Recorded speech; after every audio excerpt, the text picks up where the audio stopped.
luego del dedo original que hemos conversado en la pasada, ya básicamente todos los vehículos que subían.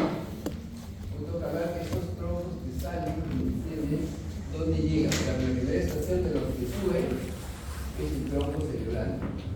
Igualmente de los que bajan es la última estación, porque primero pasa por donde la vía motora, ¿por dónde pasa? Por la cápsula interna, ¿cierto? Luego baja el tronco y encuentra el tronco, este es el motor, este es el sistema. Entonces, en la parte que tenemos en el tronco cerebral tenemos dos estructuras grandes.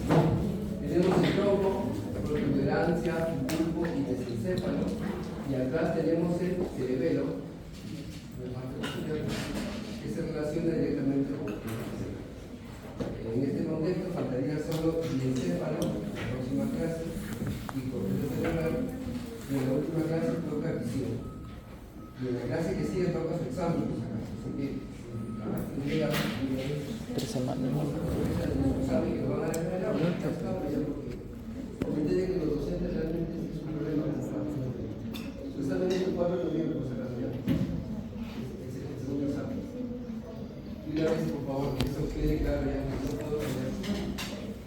Y tendría que tomarle una por una de las aulas, y los cursos de examen. Es su examen de segunda unidad, por si acaso.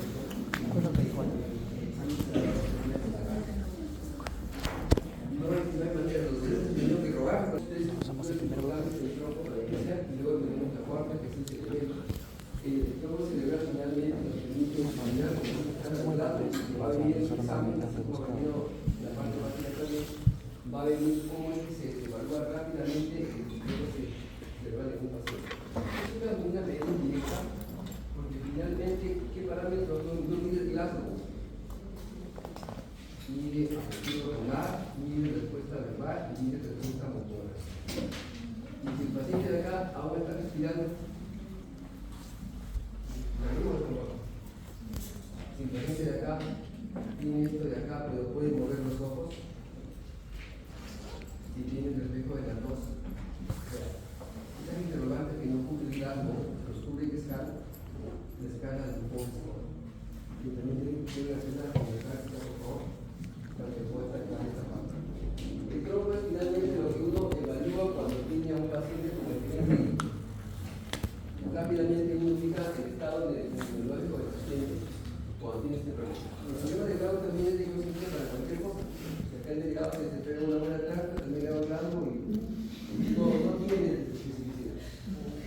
Entonces, esta escala nos sirve para ver cómo es el tronco, y si ustedes recuerdan la parte de pares craneales, aquí está adelante. Pares craneales son aquellos que se van a evaluar para ver cómo es el tronco cerebral. Empezando desde arriba, en el encéfalo tenemos el par 3 y 4, en la protuberancia del 5 al 8, y en el grupo raquídeo del 9 al 12. Ahí atrás, como ustedes pueden ver, está el cerebelo, al que se une el tronco, sobre todo la protuberancia por pedúnculos cerebelosos superior, medio e inferior, que vamos a ver después. ¿Qué pedúnculo, por el pedúnculo superior, qué fascículo entraba? ¿Se acuerdan? El tejido cerebeloso, ¿cuál de ellos? Por el pedúnculo superior al cerebelo entraba. ¿Cuál de los fascículos de la médula? El tejido cerebeloso anterior, y por el inferior entraba el posterior, ¿cierto? Entonces, tiene relación con los pares craneales, sí, cosa que vamos a ver después, una relación solo de pares craneales. Tenemos aquí cómo guardan relación con las funciones vitales. Ahí tienen que el tronco se divide de dos formas, longitudinal, así, y transversal, que bueno, es uno protuberancia de esos sectores. Longitudinal hay una parte basilar, que es la de acá. ¿Cómo se llama basilar? ¿Qué está encima de la protuberancia? ¿Qué está encima de la protuberancia? ¿Por qué se llama esta porción basilar? ¿Se acuerdan? Está el tronco basilar, el que forma el polígono de Willis, arteria vertebral, aquí está la protuberancia, ¿de acuerdo? Esta es la rama cerebelosa, las ramas cerebrales, y luego el fluido viene por acá. Tenemos luego la parte segmental y luego la parte protuberancial, que es la parte más, la parte media. Entonces, acá está el cerebelo. ¿Esto cómo se llama? Cuarto ventículo. ¿Cómo se llama esto de acá? ¿El agujero de quién? De Monroe. ¿El conducto de quién? No, el epéndilo en la parte inferior. Entonces, ahí tiene un tronco cerebral en la parte posterior, que a mi modo de ver es también la parte que nos relaciona. ¿Qué hay aquí arriba? ¿Qué está aquí arriba? ¿Esta cómo se llama? El tálamo, que viene del encéfalo. Entre esta estructura, que son los folículos superior e inferior, y el tálamo, están abajo los ganglios basales que venimos en nuestra clase. Aquí tenemos entonces el bulbo con sus pares craneales, la protuberancia con sus pares craneales y el encéfalo con sus pares craneales. Esta es la parte posterior. Vean que uno tiene también anatómicamente estructuras como surcos, de los cuales van a salir las emergencias de los dientes más importantes. Tenemos en ese orden 3, 4, 5 al 8 y aquí del 9 al 12. Ahí está esta figura que colocamos en la práctica siempre, donde están los núcleos principales de los pares craneales que permiten evaluar cada parte del cuerpo. Según eso, ¿cuál de los reflejos es el más importante de investigar en el paciente humanizado? ¿Cuántos reflejos ustedes pueden hacer en ese paciente? Reflejo 1, reflejo 2, reflejo 3 y reflejo 4. Reflejo 1, el reflejo pupilar. 2, corneal. 3, el vago. El reflejo de la tos, el vómito. El 4, el reflejo de vagina. Recuerden que lo mismo, ¿qué significa? ¿Cuál es el significado? Lo van a ver en este examen. Cuando hay vaginismo positivo en un lado, ¿qué significa? Que hay daño doble. Extrapiramidal. En la escuela neurona del lado contrario, ¿sí? Listo. Entonces, eso es el tronco cerebral. Ahí tienen que el tronco realmente no es muy grande, pesa más o menos 3% del total del encéfalo. Está situado entre el encéfalo y la médula espinal. Ya hemos visto que el encéfalo es esto que tenemos arriba y la médula está acá, acá es el tronco cerebral. Está formado por estos elementos que tienen su traducción biológica en los pares craneales que hemos comentado. O sea, contienen la formación reticular que vemos que. A ver, ¿qué es la formación reticular? El encéfalo, protuberancia y la formación reticular, acá tenemos núcleos que hemos visto de los pares craneales. Es una sustancia o una malla, aquí, esta es, que viene desde la médula espinal y sube prácticamente hasta el encéfalo, que abarca todo lo que son una malla, una red, que abarca los núcleos de los pares craneales, las vías ascendentes y las vías descendentes están metidas como en un paquete. Se llama formación reticular como una entidad separada, ¿de acuerdo? Es la parte más importante del tronco. Ella articula todas las funciones que está en el tronco mediante. Entonces, esta formación reticular está formada sobre agrupa estos troncos hacia arriba en la parte de la definición. Se parece a la médula espinal, sobre todo el bulbo raquídeo, pero en general tiene otras funciones y otro tipo de centros. Los centros más importantes están en el bulbo raquídeo y en la protuberancia, sobre todo en el centro respiratorio y el cardiovascular.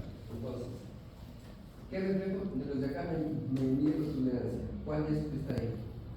Pupilar, corneal, tos y vaginismo. ¿Cuál mide protuberancia? ¿Cuál? El reflejo corneal. Si mide protuberancia y es negativo, ¿qué está en la protuberancia? El centro respiratorio. El signo de peor pronóstico a un paciente es el bloqueo corneal ausente. Eso se llama la protuberancia que está nada. Y la frecuencia respiratoria se lo requiere. Peor si no tiene ni siquiera el de la tos. Acá está el centro cardiovascular. ¿Dónde está por acá? Si no tiene reflejos vagales, ese paciente ya prácticamente está muerto. ¿De acuerdo? Entonces, los reflejos traducen una gravedad del paciente, pero estos reflejos no están en el brazo, de manera que recurrimos a esta escala y tienen que saber para usar. Ustedes están conscientes, ¿no? Ya se acordaron. Está en ella, por si acaso. Ahí está, en el tronco tenemos prácticamente todo el anillo periférico par 1 y 2 están más arriba, del par 1 y 2. Ahí tiene la parte del texto, la del medio, en medio, y aquí la porción básica. El medio, texto y porción básica en la parte vertical, en la parte vertical tenemos nuestro céfalo, puente y uno aquí. En general son funciones que no requieren control cognitivo de la voluntad, regulan la función cardíaca, respiratoria, digestiva y de totalidad. ¿Con quién coordinan el tronco cerebral? ¿Cómo se llama este titular? Que a la vez gobierna el sistema nervioso autónomo con el hipotálamo, ¿de acuerdo? El hipotálamo controla el sistema nervioso autónomo y también coordina todo con el tronco cerebral. Y también, de paso, activa la corteza cuando hay impulsos sensitivos que vienen en esa zona. A ver, tiene como un conducto, que ya lo comentamos, son tractos ascendentes y descendentes, conectan con el procescéfalo. Tiene centros importantes, este problema que tiene la respiración y la parte cardiovascular aquí. Sobre todo en esta zona, que acá también tenemos un centro digestivo. La conciencia, la temperatura, el color, el sistema cardiovascular, todo ello está acá. Tenemos centros importantes que reciben información somática inicial. Sobre todo aquellas estructuras craneales que ya hemos visto en pares craneales. 3 al 12. Ya dijimos que el 1 y el 2 no entran en este romance porque están vistos encima de los 3 estructuras celulares. El bulbo raquídeo es la primera parte que tenemos que ver acá. ¿Qué pasa con el bulbo raquídeo? Ahí dice el tenemos.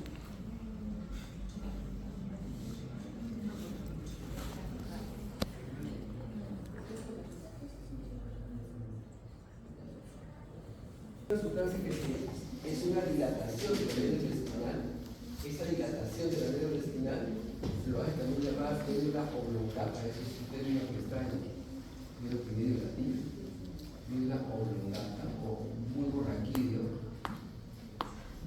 Es una dilatación. La médula viene así y se dilata de manera piramidal y toma otra forma, a pesar de que los fascículos que suben por ahí guardan ese orden, ¿de acuerdo?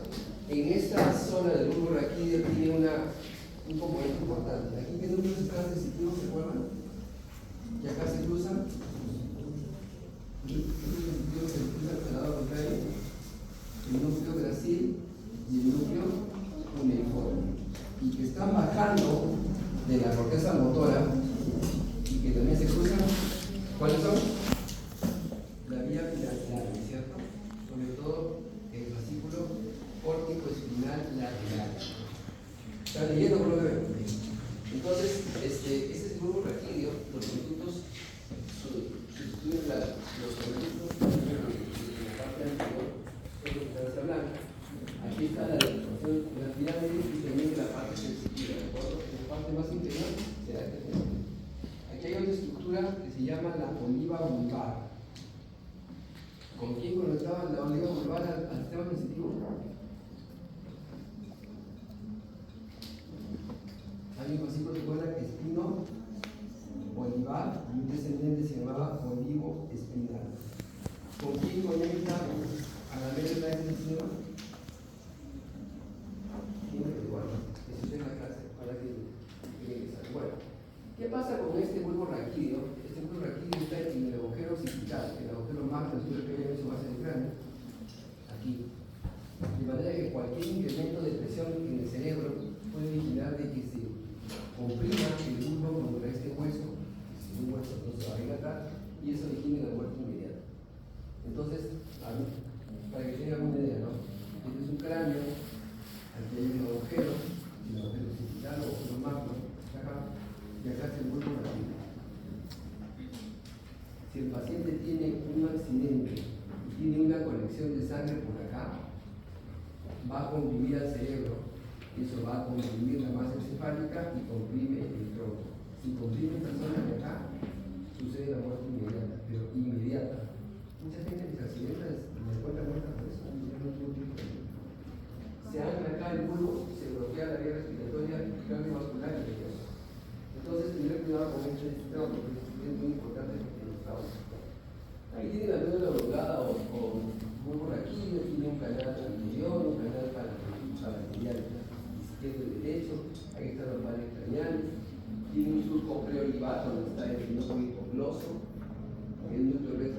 donde está el glioso derecho y el bajo y el accesorio, que es la parte anatómica. Tenemos también de que hay una fisión interrumpida, la de acá, por la delimitación de las pirámides, ¿se ve claro? La parte inferior, la parte más baja. Y tiene una eminencia oblivar que conecta todo el sistema del bulbo de la espina con el cerebelo de la. Ahí tiene la cara posterior del cerebelo, acá está el cuarto ventrículo, tenemos los tubérculos uniformes, el tubérculo en Brasil, que están por la parte separada por el surco interior lateral, está el extremidad de Gemino, la famosa romboidal que tenemos en el parte superior. Aquí tenemos cómo se distribuyen los troncos, que vamos a ver ahora en el nuevo requillo. Cambia algo en el medio final, acá están las distribuciones laterales, se dan cuenta acá está el cruce. ¿Qué núcleos tenemos en el grupo raquídeo? Pues tenemos esos que les estamos comentando, ¿no? Tenemos el asilo uniforme, que llevan sensibilidad y a ese nivel se cruza la cava contraria, ¿de acuerdo? Extremidades inferiores y la mitad inferior del tronco, extremidades superiores del uniforme. Tenemos este núcleo muy importante. ¿Este núcleo en qué participa? ¿Participa en el reflejo?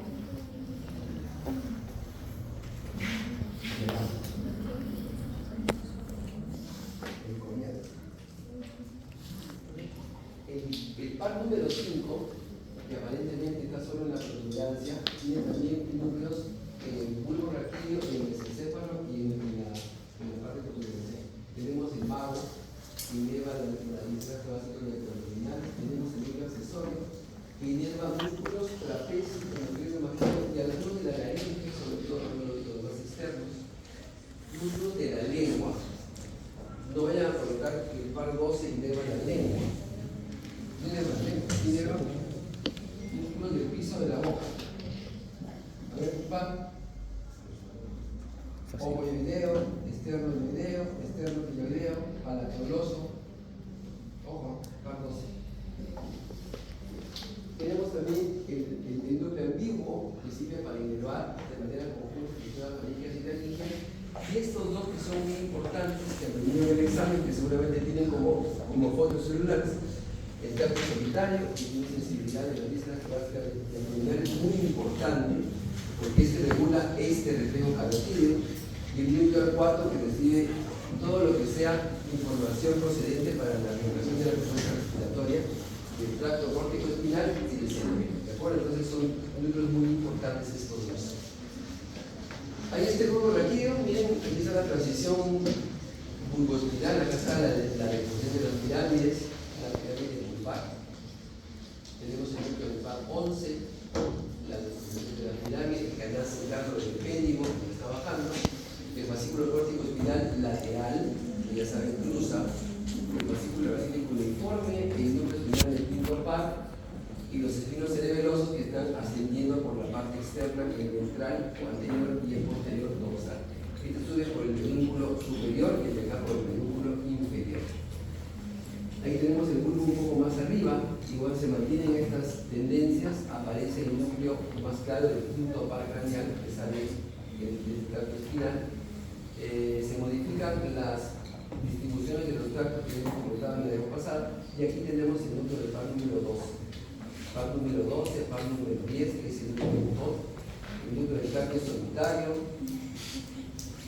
el núcleo ambiguo que está por acá, aquí está la oliva vulvar, que ya hemos comentado para qué sirve, el fascículo talámico que está por aquí, subiendo por esta zona, que todavía es tracto, y de esa forma va a subir hasta el tálamo, como ya comentamos.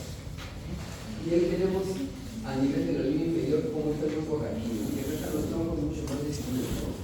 El tronco del 10, del 12, del par número 5 que está por acá, los núcleos, los pedúnculos cerebrosos que se van modificando en su trayecto, los núcleos que se van también modificando, llegando a la parte del cuarto ventrículo. Aquí están los restos coroideos, el cuarto ventrículo, las piernas y el disco medial. ¿Quién formaba el disco medial? ¿Se acuerdan?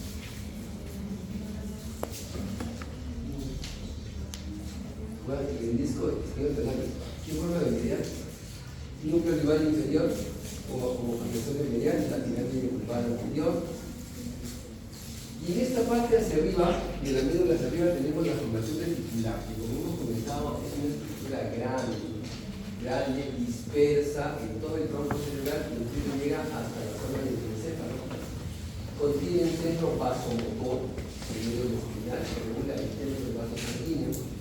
Contiene el centro cardíaco, que regula la fuerza de contracción del ritmo cardíaco. Y también tiene el área de ritmicidad medular. ¿Qué es eso? Las neuronas que tenemos en el bulbo raquídeo cuando bajan a dar la orden a los músculos respiratorios, les dan un ritmo. ¿El ritmo cuánto es? 12 a 18 por minuto. Respiraciones por minuto. ¿Okay? Entonces, bajo ese concepto, esta formación reticular tiene ese tipo de alcance. Ahí está. Ustedes pueden ver, tenemos un área de despertar que está en verde y llega hasta el mismo diencéfalo, hasta el tálamo, inclusive llega a la corteza temporal inferior, frontal inferior, y tenemos lo que tiene la inducción del sueño aquí en morado. Aquí está, en la parte inferior, el recto orbital, en los núcleos del RAFE, y van ascendiendo hasta la zona de la amígdala y la parte del hipotálamo que corresponde a la secreción de lo que es la melatonina. Son núcleos vasículos troncos nerviosos que forman una red que va desde la médula del encéfalo, que ya hemos comentado, conectan todos los núcleos. Su función es facilitar o inhibir impulsos nerviosos. Sirve como una vía que favorece o disminuye los impulsos que suben y descienden del sistema nervioso central. Tiene un papel importante en el sueño, vigilia el sueño y en el tono muscular, sobre todo mediado por el cerebro. Ahí tienen de dónde reciben información la sustancia reticular, o también llamada formación reticular. Pueden ver, tiene información prácticamente de todo el sistema nervioso central, sobre todo en el inferior. En la médula espinal, en la parte baja, tiene lo que son el aporte sensitivo que llega a esta formación reticular por los troncos que ya hemos comentado, melánicos, reciben uniforme, residuos cerebrosos. El tronco mismo del encéfalo, en la zona donde estamos tratando, sobre todo protuberancia y bulbo, llevan también ahí una información. Los núcleos profundos, a través de la oliva vulvar, hacen llegar a su información a esta sustancia reticular. En la parte superior del tronco llega la información olfatoria, de la corteza cerebral, hay un fascículo córtico reticular, de globos pálidos, sobre todo el externo, que está en los ganglios basales, el hipotálamo y de la sustancia reticular. Todos ellos van a la información a esta formación reticular para que procese estímulos y finalmente lo dirija posteriormente a esta zona. Respuestas medulares autónomas, respuestas medulares motoras, sensitivos medulares. La parte más importante de esta formación reticular va al hipotálamo. Y la otra parte más importante va a las zonas centrales, por ejemplo al cerebelo, al tronco del encéfalo mismo, al tracto que hemos comentado solitario y algunas regiones del encéfalo para que lo vuelvan punto de ajuste. Estos son los lugares más importantes donde van a las experiencias de la formación reticular. Ahí tenemos un fascículo retículo espinal lateral, quiere decir, va de la formación reticular a la médula por la parte del mesencéfalo, que es el más importante de hecho. Retículo espinal medial, que va de la protuberancia a la médula, que es corto, y este retículo espinal ventral, que es mucho más pequeño, va de forma a la médula espinal para generar la situación de inflamación nerviosa. ¿Qué hay en la protuberancia? La protuberancia tiene dos centros importantes, ya lo hemos comentado esto, tiene el centro neurotáxico y el centro amniótico. El neurotáxico es un centro que tiene funciones de incrementar la función respiratoria, y el amniótico es disminuir la frecuencia respiratoria.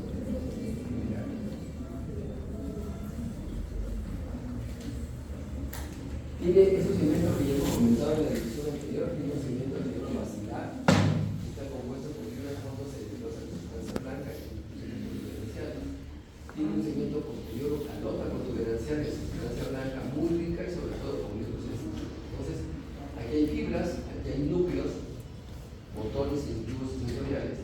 Se llama también puente de Barolo, que finalmente toma el nombre de un tronco de hace mucho tiempo. Conecta la médula con el encéfalo. Y esas fibras que estamos viendo que pasan del bulbo hacia la parte superior, pasan todas por la protuberancia. ¿Con quién tiene conexión la protuberancia? Con ¿Con quién debe tener conexión? ¿Qué par canal está ahí? El par 5, el par.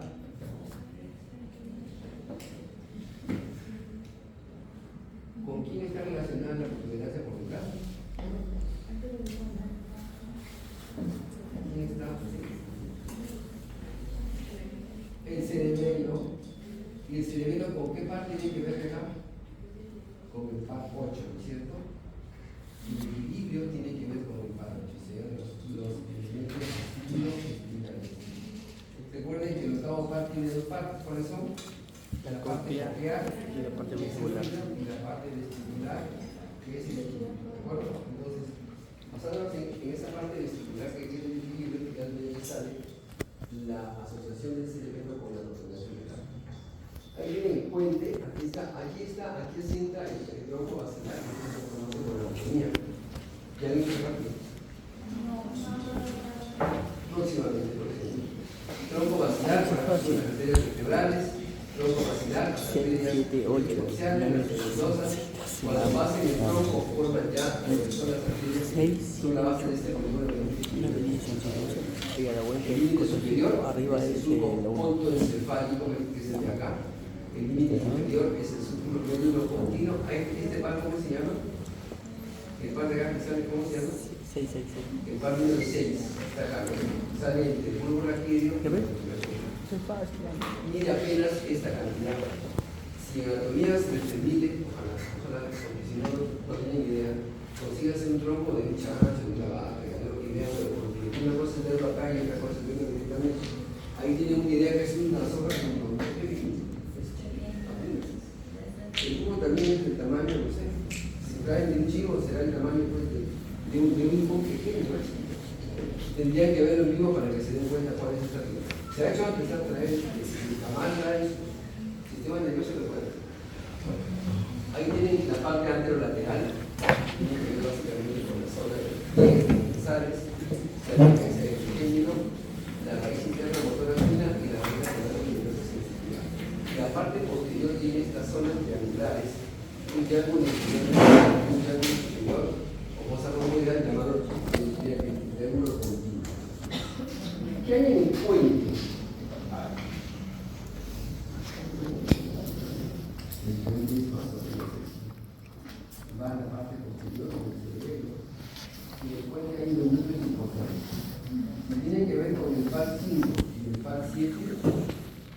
¿Con qué tiene que ver? Con el pego, con el ¿de acuerdo? ¿Con qué otro fenómeno tiene que ver esta oportunidad? ¿Qué ponemos en evidencia con la raíz motora del par 5? ¿A qué se dedica? ¿Qué hace? La masticación. Más simple es la masticación, ¿no es cierto?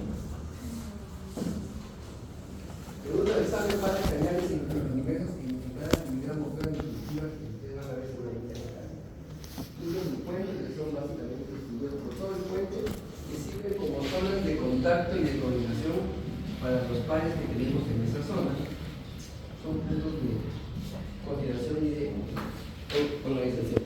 Tenemos otro núcleo trigémino, acá tenemos el núcleo motor, que va a la masticación, ahí están los músculos.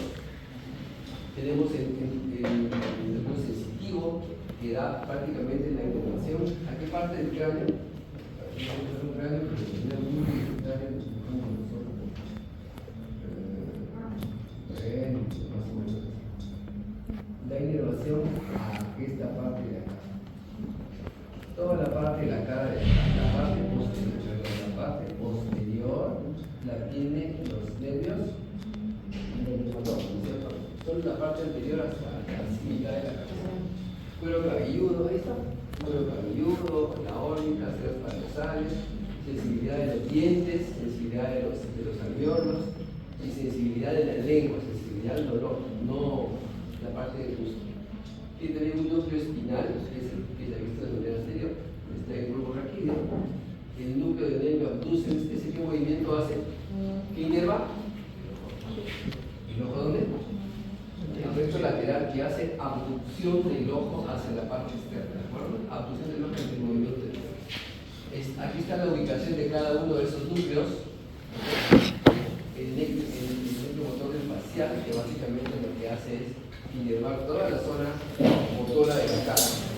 Y también tenemos la parte del gusto, que es la que nos va a inervar la puerta del tímpano. Y como ya he comentado, antes de esto, los núcleos vestibulares. El octavo par, obviamente acaba en el cerebelo para poder generar lo que es la coordinación de la coordinación del solo motor relacionado con este tipo de. Cuando van a tener su práctica, tienen que ver la práctica de la parte coclear, que es la audición, la fonología y todo, y también hay pruebas de estimulares. Están en ingeniería, por si acaso, se les haga para que tengan un nivel. Sí, hay necesidad por ahí. Ahí está la protuberancia cerebral. Tenemos un corte a nivel bajo, relativamente. Miren, aquí está. Esto se llama el núcleo facial. Esto se da vuelta acá, se llama la rodilla del facial. Aquí tenemos el par número 6 que sale por delante, si se dan cuenta. ¿Ven? Par 6, par 7. Por aquí debería estar el par 5. Los núcleos protuberanciales, que hemos ya comentado que se tiene, los vasículos longitudinales mediales, el núcleo del par número 6, que también sale para adelante. La parte posterior, que tiene los núcleos globosos uniformes. Aquí tenemos el núcleo cerebroso superior, que es el que lleva este vasículo espino cerebroso posterior, el pedúnculo medio, y creo que también con el superior, medio y ahí está otro corte en el que se ve el par número 5 con un poco de más precisión, el núcleo motor, el núcleo sensitivo, tenemos los núcleos comerciales, los de puente, tenemos los núcleos del parte cortino y los temploespinales. ¿El temploespinal qué tipo de vasículo es? ¿Se acuerdan? El temploespinal, ¿qué tipo de vasículo es?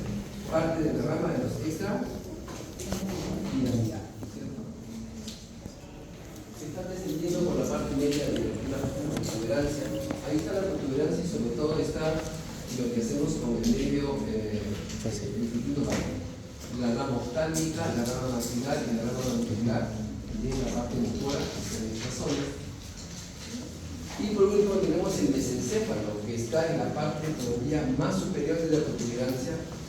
Por cercanía está cerca de los ojos. Si está cerca de los ojos, tiene que ver con los pares motores, sobre todo el 3 y el 4. Ya se dieron cuenta que el 3 está más abajo, ¿no es cierto? Está en el subconjunto superior. Entonces, el mesencéfalo tiene estos pedúnculos cerebrales verticales. Este es el mesencéfalo, ahí está bien. Este es el mesencéfalo. Por aquí, ¿quién desciende? Por los pedúnculos cerebrales. ¿Quién baja por acá?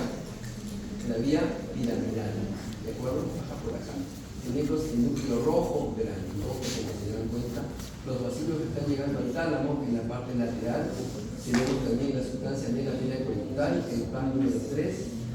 Y ahí están los músculos del ojo, ¿de acuerdo? Con el movimiento que hace cada uno de ellos. Entonces tenemos el templo dorsal, que está en la parte superior. Es un centro de reflejo que mueve o que controla el movimiento de los ojos y la cabeza. Cada vez que uno voltea, como he comentado en la clase pasada, que uno tiene un estímulo que origina movimiento de la cabeza y del tronco, generalmente hablamos de centro subcráneo y templo dorsal. Sean auditivos o sean estímulos visuales. Los pedúnculos cerebrales que ya hemos comentado aquí conducen impulsos desde y hacia la corteza cerebral, y la parte anterior de sus patas cerebrales. Hay una zona, una zona llamada zona basilar, donde está la sustancia negra, que básicamente evita la transmisión de los motores, tubérculos cuadrigémeos o colículos también, es lo mismo realmente, colículos superiores que llevan la información visual y inferiores que llevan la información auditiva hacia el tálamo para que sea captada hacia esos niveles. Y ahí está todo lo que tenemos en el mesencéfalo, colículo superior, que lleva lo que es información pupilar y óptica, se comunica con el contralateral de la función propia, el nervio oculomotor que tiene dos núcleos, un núcleo motor y un núcleo parasimpático llamado núcleo de hueso. Este es el responsable de lo que es la miosis que par número 3, que tiene la derivación de 4 músculos, a excepción del músculo superior, primero el cuarto, que está por acá, y el retrolateral, primero ese, ya lo hemos visto. El núcleo rojo genera lo que es el fascículo rubro espinal. El núcleo rojo está en el rubro espinal, que también es extrapiramidal.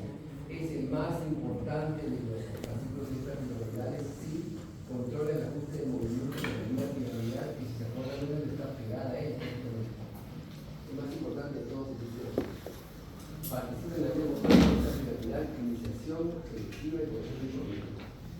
El colículo no es calibre, el colículo inferior es una información auditiva, se conecta con el otro colículo inferior del lado contrario, básicamente por la fisura propia. El par del leño troquea, tenemos que llama patético, troquea, etc. Las fibras básicamente inervan lo que se llama el colículo superior, que hace el movimiento de distorsión del ojo. Y tenemos el núcleo encefálico del quinto par, como ya habíamos comentado. Este quinto par tiene núcleos de 3 niveles. Estas fibras básicamente se acompañan con la vía sensitiva del género, responsable de la percepción por la parte del mesoncéfalo. Ahí está el mesencéfalo, núcleo rojo, tenemos aquí los núcleos cerebrales, la sustancia negra es una parte inferior. Ahí están los límites del mesencéfalo. Con el diencéfalo y también con la protuberancia por la parte interior. Aquí está el par número 3 y 4 que están en el medio. El par 7, por el medio salió el par 6, acá está el par 5. Tiene esa distribución más o menos. Y aquí tienen todas las referencias que llegan a esta zona. Tenemos el acueducto, la lámina rectal en la parte posterior. Y aquí sale el fascículo textoespinal de esta zona. Tenemos la parte media tegmental y la parte anterior basilar, que en este caso está con los músculos cerebrales. Que llega ahí, acá está todo lo que llega ahí, lo que hace, los músculos motores como cruzan al lado contralateral, que sobre todo generan el movimiento que viene de cuerpa. Los lemnisos que ya dijimos son la forma como llega la información nerviosa aceptada, como lemniscos, el talámico, el medial. Ahí está el mesencéfalo, bueno, esa es la parte anatómica, acá están los colículos superiores, inferiores, esta es la parte posterior, acá está el par número 4, si pueden verlo acá. Par 4 sale por el costado, par 3 sale por el medio. Ahí ese es el mesencéfalo, aquí están los núcleos cerebrales, los núcleos protoneurales políticos y mundiales. El tracto tegmental central y otros tractos que van descendiendo y ascendiendo hacia la parte superior, colículo inferior y una información auditiva. Un poco más arriba, ya cerca del tracto tegmental, es el par número 2, ya estamos en el par 3, el par 4, ya ven que sale por la parte más inferior, pero acá sale el par 4, el par 3 sale por la parte anterior, y aquí más arriba está el par 2, yéndose la parte ¿Cómo se vuelve el tronco cerebral? De varias formas. La idea es hacerlo pronto y hacerlo con reflejos que tengan consecuencias. Pero ahí están los reflejos más importantes, o la función más importante. Tenemos de cada uno de los parejas, tenemos el hipogloso, el asesor, el vago, el somalillo, todos ellos corazón. A excepción de estos dos que no entran en el tronco cerebral, podemos tratar el resto. De acuerdo, inmediatamente como este tronco cerebral. Inclusive el par 8 que está acá lo podemos sacar porque tiene una relación directa con ese par, tiene que ver básicamente con el hemos hablado siempre de lo que es el reloj pupilar como el más importante.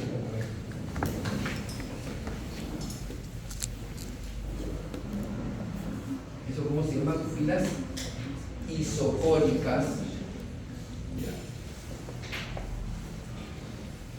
Eso.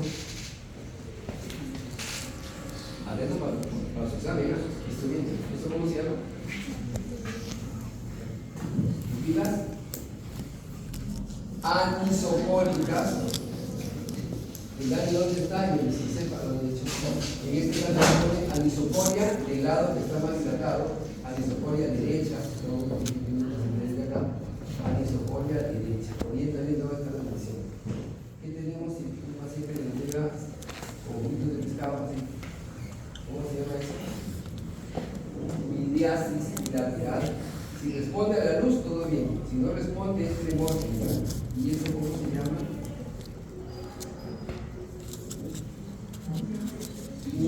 bilateral tiene que ver básicamente con cuadros de intoxicación medicamentosa. Órganos mezclados o peores.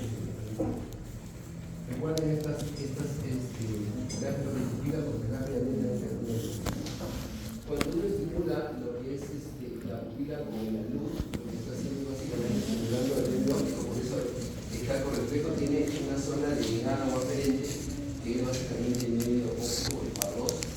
Cuando llega al par 2 se responde el par 3 con la miosis. Cuando contrae la pupila del mismo lado inclinado se llama reflejo controlador, y si contrae también la otra se llama reflejo consensual. Estos son normales. La pérdida de alguno de ellos finalmente genera sorpresa y una lesión que se separa. Miosis y consensual, como vimos, es ese que tenemos ahí. Ahí está la luz, llega arriba, ven la luz. La luz en el túnel, la luz llega al nervio óptico, el nervio óptico la capta, la dirige a la retina, al nervio óptico, la cejilla óptica, el chiasma, la cejilla óptica, llega al área pentectal y luego llega a los folículos inferiores y luego pasa al núcleo de Westphal y de Mesencéfalo. ¿Lo ven? ¿Está? Ese núcleo se activa por los dos, o sea, no importa que se mueva solo un solo ojo, este núcleo tiene una función bilateral. Igual es el corneal, uno le hace el reflejo del parpadeo al hacer un ojo, digamos, luego de que estimula este cuerpo de Westphal, ¿qué sucede? La información se activa y sube por los nervios ciliares al ganglio ciliar. ¿Lo pueden ver acá? Ganglio ciliar, se activa el ganglio ciliar y luego de ello el ganglio ciliar envía una orden a los nervios ciliares cortos, que son los que están los nervios que hacen el reflejo pupilar, que son los de acá, miren, short ciliary nerves, son aquellos que originan la contracción pupilar. ¿De acuerdo? Como ven, este es el consensual y este es el controlador. Otro elemento importante que tenemos que ver es siempre el reflejo corneal. Ustedes estimulan la córnea de un paciente con un algodón o algo suave, que es aséptico para que no haya ninguna infección, y el paciente tendría que originar un cierre de los ojos. ¿Qué parte craneal cierra los ojos?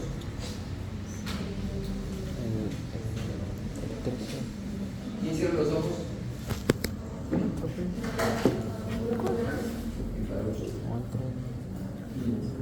Recuerden que par 3, 4 y 6 mueven el ojo. ¿Quién cierra los ojos?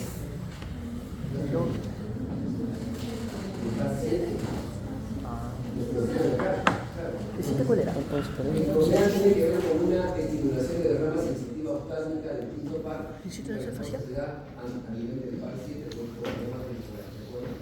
Inclusive tenemos reflejos cutáneos mucho más importantes como los radiográficos. Uno pinza la mucosa de la boca o de la zona lingual y hay una contractura muscular que está de ese lado de toda la boca. Ese es el reflejo cutáneo, el reflejo corneal. Ahí está el corneal bien, no se hace con el dedo, no se hace con un algodón estético. Tiene que ser un toque suave que no tiene que eliminar mayor molestia. Originas una activación de la rama número 1, la oftálmica del quinto par, estimula el ganglio semilunar del quinto par, y luego esto va al núcleo trigeminal. ¿Se acuerdan? ¿Está dónde? ¿Dónde está? ¿En qué parte del tronco está ese núcleo? Protuberancia o médula. ¿Dónde está? Está en el grupo raquídeo, ¿no es cierto? Entonces, ese núcleo envía una orden hacia ambas ramas temporales del facial, hacia el núcleo motor de la protuberancia, que origina el crecimiento particular. Esas son las secuencias del núcleo. Que digamos, los dos que hemos comentado hasta ahora, los más importantes para la evaluación, que cada uno. Tenemos también esto que es como el martillo, que se golpea la base de lo que es el mentón para eliminar una apertura y cierre rápido de la boca. Ahí nada más está que se vuelve el quinto para craneal la parte motora. ¿De acuerdo? Este es un recurso importante porque finalmente participa en la masticación, sobre todo el quinto par, y lo tiene la boca cerrada. Y cuando bajamos a un raquídeo, vemos funciones más grandes, ya no vemos solo pares o partes muy pequeñas. cuando vamos a un raquídeo hay que evaluar sobre todo el par 9 y el par 10. Podemos evaluar números peligrosos, pero el par 9 y 10 son lo más importante. Ellos tienen que ver con la respiración, como ustedes pueden ver ahí. La respiración es la parte más importante de evaluar el bulbo raquídeo, junto con la parte respiratoria, está la parte digestiva. Tenemos vías aferentes, centros de integración y vías. En el caso de la respiración, tenemos aquí un grupo de neuronas dorsal que está en el bulbo raquídeo, un grupo de neuronas ventrales que está en el bulbo raquídeo, y tenemos dos centros que tenemos en la comunidad, el centro respiratorio amniótico y el centro ventricular. Las vías aferentes de los centros van a los músculos que van a originar el movimiento respiratorio. ¿Cuál es el más importante? De esos músculos, la neurona del grupo dorsal baja su inervación a los músculos de la respiración. El más importante, ¿cuál es? El músculo diafragma. ¿Quién inerva? ¿En serio? Freno.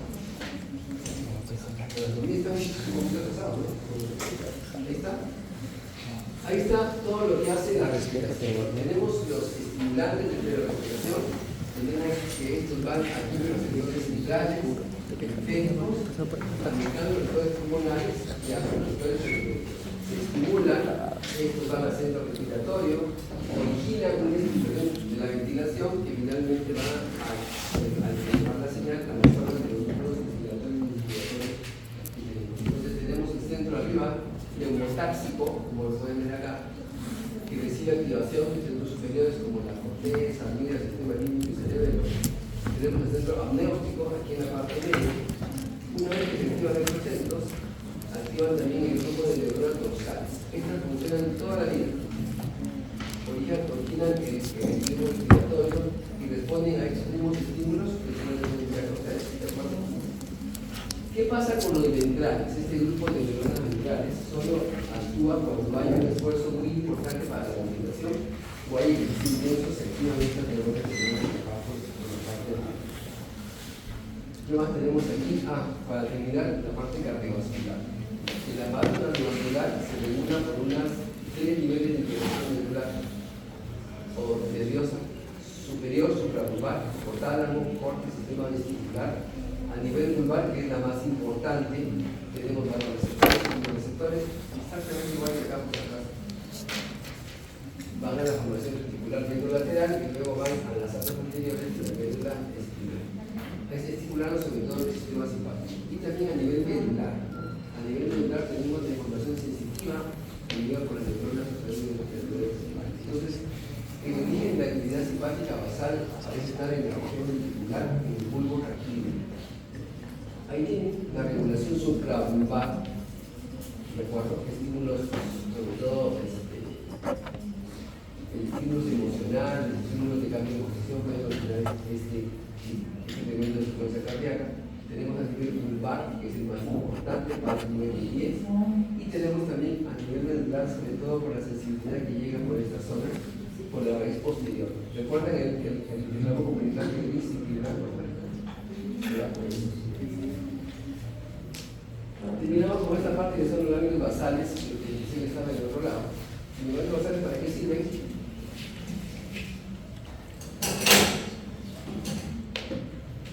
Los ganglios basales básicamente son para control motor y aprendizaje, y nada más. Están debajo de la corteza, están entre el tronco cerebral y el diencéfalo, o sea, el tálamo, ¿de acuerdo? Planifican en la planeación y programación de movimientos y participan inclusive en procesos cognitivos. Ahí están los ganglios, los más importantes son estos de acá, sobre todo estos de acá, ¿no? Por ejemplo, del núcleo lenticular. Tenemos el núcleo caudado en la parte superior, la sustancia negra, el núcleo subtalámico, o sea, debajo del tálamo, y el núcleo lentiforme, que parece evidente a partir de acá, está formado por el putamen, que es el más importante de los ganglios, el globo pálido externo y el globo pálido interno. Bien sencillo. Ubicados en la base del cerebro, sus efectos en la médula son indirectos. No hay conexión con la médula espinal, únicamente con la corteza. Ahí está. ¿Cuál sería acá el más importante de ellos? A ver. a grosso modo, ¿cuál creen que sería el más importante de ellos? El que recibe la información y la distribuye, básicamente es contable, ¿no es cierto? Recibe información de la corteza somatosensorial, como pueden ver acá, recibe información de la sustancia negra, ¿ok? Y esta información la traduce primero al globo pálido interno, luego pasa al globo pálido interno y a la sustancia subtalámica, y finalmente de este último globo pálido interno sube la información hacia la zona motora. Sensitivo, pares, o ganglios basales, y parte motora que sube del globo pálido interno a los fascículos talámicos, al membro anterior y al membro lateral, y van a la corteza motora. Ahí tienen cada uno de los fascículos, está regulado, el glutame, por ejemplo, es responsable de la parte motora, de la parte sensorial. El caudado está asociado básicamente con la zona precorte frontal, en el núcleo anterior con la zona precorte frontal y también la dorsolateral que tenemos en el lóbulo frontal. Aquí está la función que tiene cada uno de ellos. Y la amígdala y el hipocampo están asociados básicamente con el estudiado, sobre todo en la zona frontal y la cornea temporal.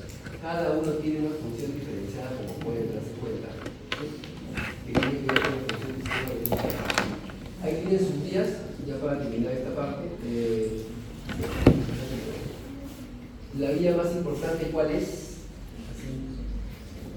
La vía de la dopamina y la vía del GABA. Estas dos son las más importantes vías de neurotransmisores en nuestra zona. Si bien la dopamina va de la sustancia negra, acá, hasta el núcleo caudado, que está acá, y el GABA. ¿De acuerdo? Es la vía de conexión más importante, siendo el GABA y también la vía del GABA, que está en la parte de acá, en la que regresa del núcleo caudado y justamente hacia la sustancia del globo pálido. Estas son las que hicieron todo de la unidad accesoria.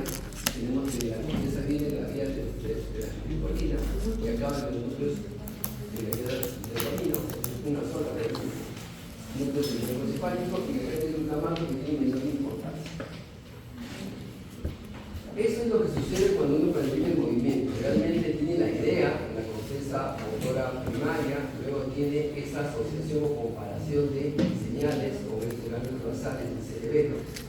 Una vez que compara señales, le da la orden a la corteza motora, que finalmente es la que va a iniciar el movimiento y lo va a ejecutar como parte cerebelosa del movimiento, tratando de controlar todo lo que es el tono, el movimiento y la fuerza del mismo. Esta diapositiva también la graban, por favor, porque es la última diapositiva que hay de control motor sobre el tallo cefálico. Tiene que decir, ¿qué núcleos del tallo tienen que ver con la parte motora? Si se dan cuenta, son todos los retículos terminal, estos que son la vía extrapiramidal, ¿no es cierto? Completa, dónde lo que gobierna, de dónde nace, a dónde llega, con el movimiento de la cabeza, los núcleos vestibulares inferiores, el movimiento de la cabeza, el árbol espinal, que también lo conectamos en clase, el núcleo rojo, básicamente es la parte transmisora, mientras el núcleo vestibular y el núcleo, sobre todo el vestibular lateral, lo que tiene que ver básicamente la parte extensora, se opone y esta regulación permite el movimiento motor. Paramos por favor 5 minutos.